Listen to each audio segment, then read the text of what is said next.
नमस्कार प्यारे मित्रों, हमारे YouTube चैनल पर आपका फिर से हार्दिक स्वागत है। आशा करता हूँ सभी अच्छे होंगे और आगे भी अच्छे ही रहेंगे।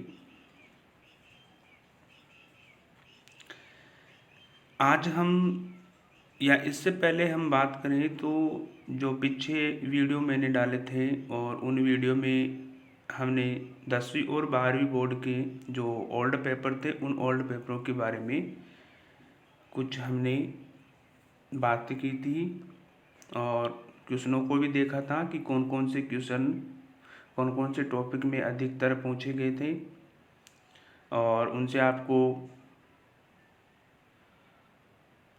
टॉपिकों के बारे में पता चल गया कि कौन से टॉपिक से कौन से क्वेश्चन पूछे गए थे अधिकतर। तो आज वाली वीडियो में हम यानी कि आज से हम कक्षा 10 सामाजिक विज्ञान के उन टॉपिकों को हम पढ़ेंगे जो एग्ज़ाम की दृष्टि से मोस्टली हैं। वैसे तो ये टॉपिक जो मैं आपको पढ़ाने जा रहा हूँ बोर्ड क्लास के लिए ही अति महत्वपूर्ण नहीं है, यानी कि कंपटीशन एग्ज़ाम जो होती हैं उन कंपटीशन एग्ज़ामों के अंदर भी बार बार ये क्वेश्चन पूछे जाते हैं। और हम सबसे पहले यहाँ पर इतिहास के बारे में पढ़ेंगे और इतिहास के जो मोस्ट टॉपिक हैं उन टॉपिकों को पढ़ेंगे। इससे पहले मैं आपको बताना चाहता हूँ कि हमारे YouTube चैनल को सब्सक्राइब कर लें और वीडियो को अंत तक ज़रूर देखें और हो सके तो अपने फ्रेंड्स या भाई बहनों को इस वीडियो को शेयर भी कर दें। चलिए हम बिगड़ देरी के हम बात कर लेते हैं और इधर हम देखते हैं इंडेक्स के अंदर कि यहाँ से हम शुरू करेंगे स्वर्णिम भारत प्रारंभ से यानी कि 1206 ईस्वी तक। और इसमें महाजनपद काल है जो आपके 40% सिलेबस के अंदर है, हटा दिया गया है, इसको हम नहीं पढ़ेंगे। वैसे कंपटीशन एग्ज़ाम की दृष्टि से देखा जाए तो यह भी एक मोस्ट पॉइंट है। राजस्थान की मुख्य जनपद मरु जंगल मत्स्य सुरसैन से भी इसको भी नहीं पूछा जाएगा आपकी बार 10वीं बोर्ड के अंदर, यानी कि ये भी हटा दिया गया है। पूछेगा क्या क्या, यानी कि कौन कौन से टॉपिकों में से क्वेश्चन पूछे जाएंगे, तो वो है मौर्य, शुंग और गुप्त काल, यानी कि गुप्त और वर्धन वंश के अंदर यानी कि 5 अंकों के यहाँ क्वेश्चन पूछे जाएंगे। और इन्हीं में से हम वो मोस्ट टॉपिक पढ़ेंगे जो एग्ज़ाम पॉइंट ऑफ व्यू से वेरी मोस्ट है। चलिए हम बिगड़ देरी के हम बात करते हैं, अपने पॉइंट के ऊपर आते हैं।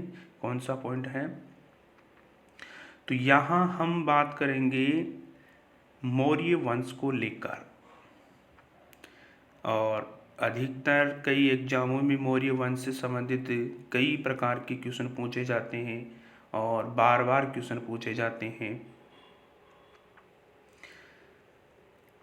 आज हम बात करेंगे मौर्य वंश की स्थापना को लेकर और चंद्रगुप्त मौर्य के शासन को लेकर यहाँ पर हम बात करेंगे।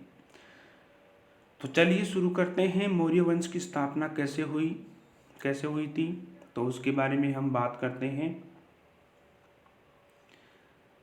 इससे पहले अगर हम देखें तो मौर्य वंश यहाँ से शुरू होता है हमारा मौर्य वंश। और ये बुक है माध्यमिक शिक्षा बोर्ड के द्वारा, यानी कि माध्यमिक शिक्षा RBSC बोर्ड की ये बुक है और इसी बुक में से हम इन टॉपिकों को पढ़ा रहे हैं। चलिए अब बात करते हैं हम मौर्य वंश के बारे में, यानी कि मौर्य वंश कैसे स्थापित हुआ उसके बारे में भी हम बात करेंगे। और यहाँ मौर्य वंश से पहले किन राजाओं का शासन था उसके बारे में भी हम बात करेंगे। तो मौर्य वंश से पहले अगर हम देखें, यानी कि जो मगध साम्राज्य था, यानी कि 16 महाजनपदों में मगध साम्राज्य एक शक्तिशाली साम्राज्य था। और इस शक्तिशाली साम्राज्य यानी कि मगध साम्राज्य के ऊपर एक शुरू के अंदर हर्यक वंश का शासन चल रहा था। हर्यक वंश के बाद में यानी कि बाद में बात करें यानी कि मौर्य वंश से पहले, तो मौर्य वंश से पहले यहाँ पर नंद वंश का राज था। और इस नंद वंश की स्थापना करने वाले यानी कि इस वंश की स्थापना करने वाले थे महापद्म नंद थे। इस मौर्य वंश की स्थापना करने वाले कौन थे? नंदवंश की स्थापना करने वाले कौन थे? महापद्म नंद। और इस नंद वंश के जो अंतिम शासक थे वो थे घनानंद, या फिर इसको घननंद भी कहते हैं, जो हम इस टॉपिक में देखेंगे। यहाँ पर आपको दिखाई दे रहा होगा 16 महाजनपदों में से एक मगध का एक साम्राज्य के रूप में आविर्भाव हर्यक वंश के समय हुआ था। यानी कि हर्यक वंश से शुरू हुआ था मगध साम्राज्य का राजपाट। इसके बाद अगर बात करें तो कालांतर में मगध ने प्राय समस्त उत्तर भारत पर अपना आधिपत्य स्थापित कर लिया था। यानी कि इस वंश के बाद की बात की जाए तो मगध साम्राज्य है ना, वो पूरे उत्तर भारत में अपना आधिपत्य स्थापित कर लिया था। यानी कि अधिकतर क्षेत्रों के अंदर मगध साम्राज्य के अंदर शामिल हो गए थे अधिकतर क्षेत्र, यानी कि बहुत एक बड़ा साम्राज्य हो गया था। तो ये मौर्य वंश से संबंधित नीचे हम बात करते हैं मौर्य वंश की स्थापना को लेकर। मौर्य वंश की स्थापना को देखते हैं। यानी कि मौर्य वंश की स्थापना कैसे हुई थी? ईसा पूर्व 326 ईस्वी के लगभग मगध के राज सिंहासन पर नंदवंश का एक विलासी राजा था। कौन सा राजा था? और उस राजा का नाम था घननंद। यानी कि 326 ईस्वी के लगभग अगर देखा जाए तो मगध के साम्राज्य के ऊपर एक राजा, और वो भी कैसे राजा? एक विलासी राजा घननंद सिंहासन रूढ़ थे, यानी कि वहाँ के राजा थे। इस समय पश्चिमोत्तर भारत सिकंदर से आक्रांत था। यानी कि जब घननंद सिंहासनारूढ़ था तो इसी समय यानी कि जो सिकंदर था, जो पूरी विश्व के ऊपर विजय करना चाहता था, तो ये इसका अभियान यानी कि इसका सैन्य अभियान हमारे भारत की ओर आने लगा। और इसने पश्चिम भारत को लूटने के लिए या फिर पश्चिम भारत पर आक्रमण करने के लिए आक्रांत हो रहा था। और वो भी किस समय? घनानंद जब सिंहासनारूढ़ था ना, उस समय। प्रजा अपने राजा के अत्याचारों से पीड़ित थी। यानी कि वहाँ की जो प्रजा थी, प्रजा कहाँ की? मगध साम्राज्य की। और मगध साम्राज्य की जो प्रजा थी वो इस घनानंद से या घनानंद के अत्याचारों से क्या थी? पीड़ित थी। यानी कि घोर अत्याचार कर रहा था कौन? घनानंद अपनी प्रजा के ऊपर। जैसे देखा जाए कारण क्या था, यानी कि पीड़ित क्यों थी? असहाय कर भार के कारण राज्य के लोग उससे असंतुष्ट थे। यानी कि अधिकतर लोगों के ऊपर या अधिकतर यानी कि पूरी प्रजा के ऊपर घनानंद जो थे, घनानंद ने असहाय कर यानी कि जो न सहने वाले कर, वो कर भार इस प्रजा के ऊपर घनानंद ने लागू कर रखे थे। तो इन कर भारों के कारण यहाँ के जो लोग थे वो इस राजा से असंतुष्ट थे। इसी परिस्थिति में मगध को एक ऐसे व्यक्ति की आवश्यकता थी जो विदेशी आक्रमण से उत्पन्न संकट को दूर करे। दोबारा से पढ़ो। इस परिस्थिति में मगध को एक ऐसे व्यक्ति की आवश्यकता थी जो क्या करे? इस विदेशी आक्रमण से उत्पन्न संकट को दूर करे और उसे एक सूत्र में बांधकर चक्रवर्ती सम्राट के आदर्श को चरितार्थ करे। यानी कि यहाँ की प्रजा को, यहाँ की और कहाँ की? मगध साम्राज्य की प्रजा को एक ऐसे व्यक्ति की आवश्यकता थी जो इन विदेशी आक्रमणों के ऊपर काबू पा सकें। ठीक है, यानी कि उनको हरा सकें और उनके संकट को दूर कर सकें और इस मगध साम्राज्य की क्या कर सके? सुरक्षा करे और रक्षा करे। तो ऐसे राजा की इस प्रजा को आवश्यकता थी। और ऐसे राजा कौन आए? सम्राट अशोक मौर्य। शीघ्र ही भारत के राजनीतिक नवमंडल पर कौटिल्य का शिष्य चंद्रगुप्त प्रकट होता है और एक नवीन राजवंश मौर्य वंश की क्या करता है, स्थापना करता है। तो इस तरह से हमने देखा मौर्य वंश की स्थापना कैसे हुई। एक बार फिर से हम रिवीजन कर लेते हैं, यानी कि मौर्य वंश की स्थापना को लेकर हम बात करें तो फैक्ट बातें कौन सी हैं, यानी कि 326 ईस्वी के लगभग मगध साम्राज्य के ऊपर एक राजा सिंहासनारूढ़ थे और वो राजा कौन थे, घननंद। और वो एक कैसे राजा थे, विलासी राजा थे। और इस विलासी राजा के कारण यहाँ की जो प्रजा थी वो प्रजा बिल्कुल नाखुश थी, यानी कि दुखी थी इससे। और दुखी क्यों थी, क्योंकि ये घोर अत्याचार कर रहे थे उस प्रजा के ऊपर, इसके कारण वो पीड़ित थी।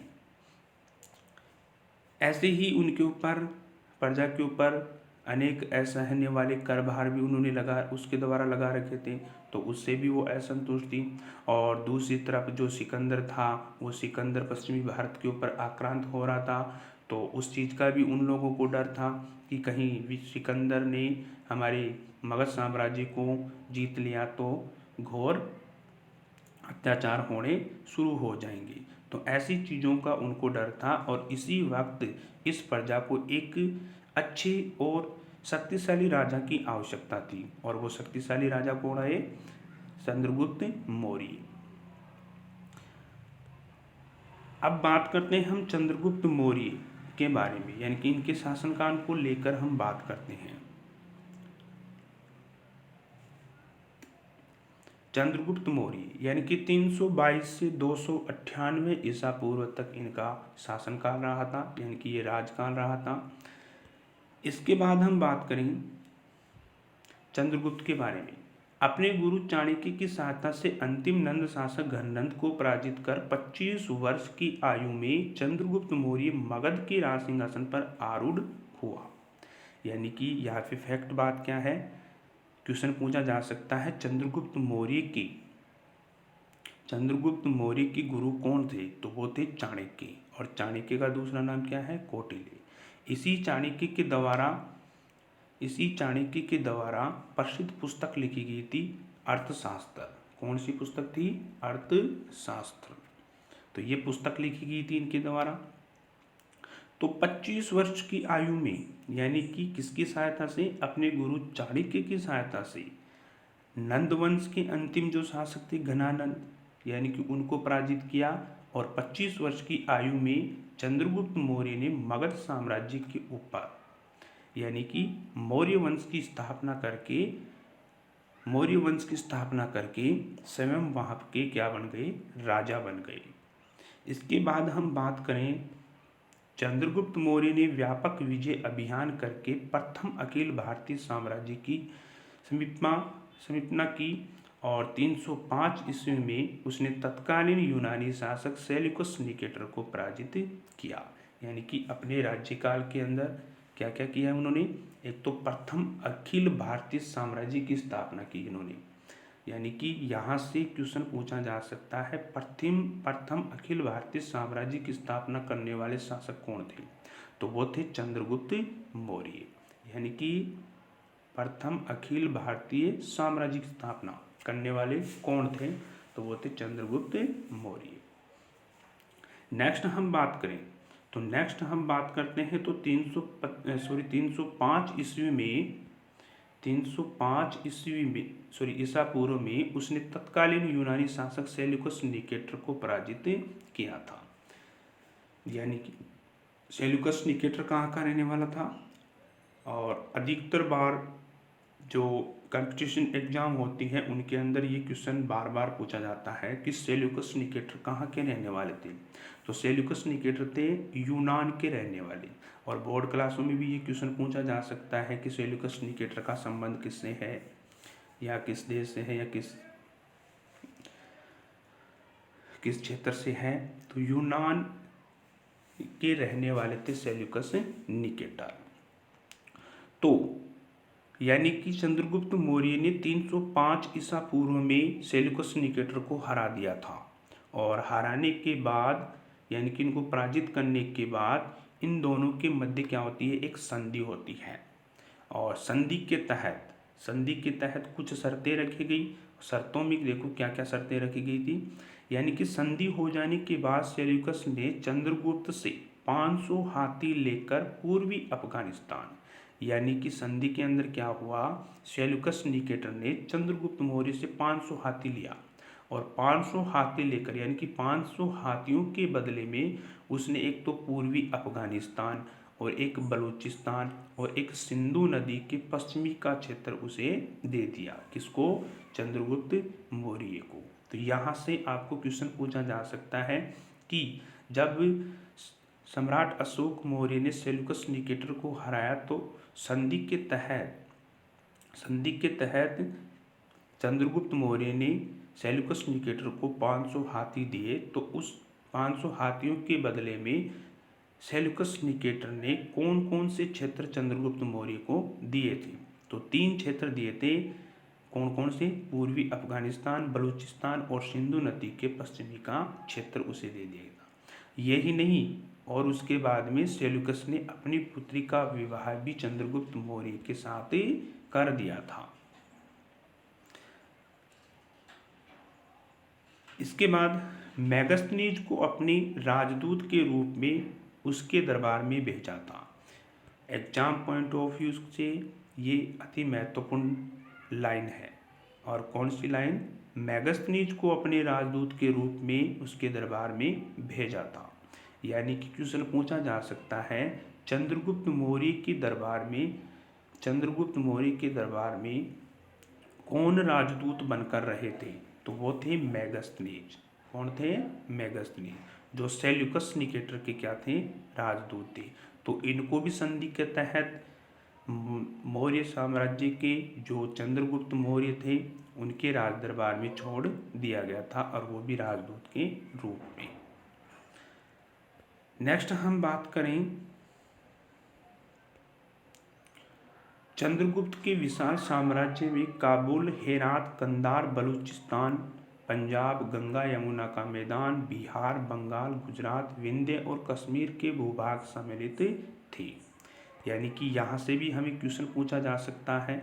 और क्वेश्चन क्या पूछेगा, क्वेश्चन हमें यह पूछ सकता है कि चंद्रगुप्त के विशाल साम्राज्य के अंदर कौन कौन से क्षेत्र शामिल थे। तो वो थे काबुल, हेरात, कंधार, बलूचिस्तान, पंजाब, गंगा यमुना का मैदान, बिहार, बंगाल, गुजरात और विंध्य और कश्मीर के भूभाग सम्मिलित थे। तो इस तरह से यानी कि चंद्रगुप्त के विशाल साम्राज्य के अंदर ये क्षेत्र शामिल थे। इसके बाद हम बात करें, यानी कि 2 ग्रंथ थे, और 2 ग्रंथ कौन से हैं, तमिल ग्रंथ हैं अहनानूर और मुर्नानूर। इन दोनों ही ग्रंथों से क्या विदित होता है, यानी कि इन दोनों ही ग्रंथों में क्या लिखा गया है कि चंद्रगुप्त मौर्य ने दक्षिण भारत पर भी आक्रमण किया था। एग्जाम पॉइंट ऑफ व्यू से ये वेरी मोस्ट है, क्योंकि हमें यहाँ से क्वेश्चन पूछा जा सकता है। और क्वेश्चन कैसे पूछेगा, क्वेश्चन ऐसे पूछेगा कि कौन से 2 तमिल ग्रंथों के अंदर चंद्रगुप्त मौर्य ने दक्षिण भारत पर भी आक्रमण किया था। तो वो 2 ग्रंथ कौन से हैं, अहनानूर और मुर्नानूर। इन दोनों ग्रंथों के तहत हमें पता चलता है कि चंद्रगुप्त मौर्य ने दक्षिण भारत में क्या किया था, आक्रमण किया था। इसी तरह से वृद्धावस्था में उसने भद्रबाहु से जैन धर्म की दीक्षा ली। ये भी एक क्वेश्चन बन सकता है यहाँ से। यानी कि वृद्धावस्था में चंद्रगुप्त मौर्य ने किससे जैन धर्म की दीक्षा ली थी, तो वो ली थी भद्रबाहु से। उसने